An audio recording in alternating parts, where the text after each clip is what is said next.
léeg-léeg ñoo ngi jafeel dundu nit ñi ba ñu leen di xiir ñuy xalaata xaru te ngeen foog ni dinañ ci génnee noonu. yéen a ngi yaakaar ne da ngeen sell soo leen di xiir kenn muy xalaata xaru.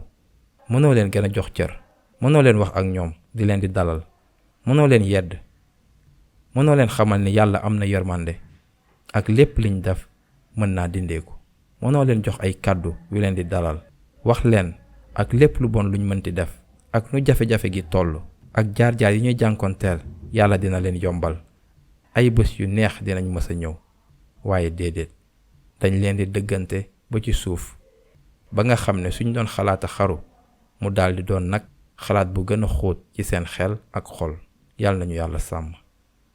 bëgguma doon mukk nit koo xam ne ndax ci waxam ci ay jëfam ba doxalinam beneen nit di am yëg-yëg ci bañ a dund. lu tax jullit yi di def loolu? subhanallah. gëm ngeen yàlla ak ku ngeen mënti doon bu leen mës a xoqatal nit mukk.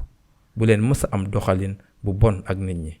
ak see bari ñuy xoqatal ñeneen ñi.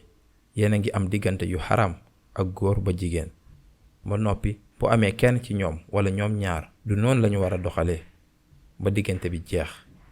di ngeen gis léeg-léeg am ku jël dogal dinañ xoqatal nit kii ndax mu mën ñoo fay. mën ngeen def loolu, mën ngeen def luy doyadi, di ngeen am kaaraange ci loxo yàlla, di ngeen mës a taseeg yàlla. budul fii yàggatul. mënoo leen di doyadal nit ñi ba pare di ci génnee noonu. az-zulmu zulumaatu yawmal qiyaama.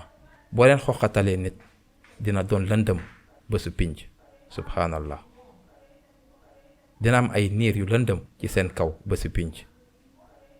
ay niiru gàcce, niiru naqar ak xoqatal dina doon ngir ñiy rëccu.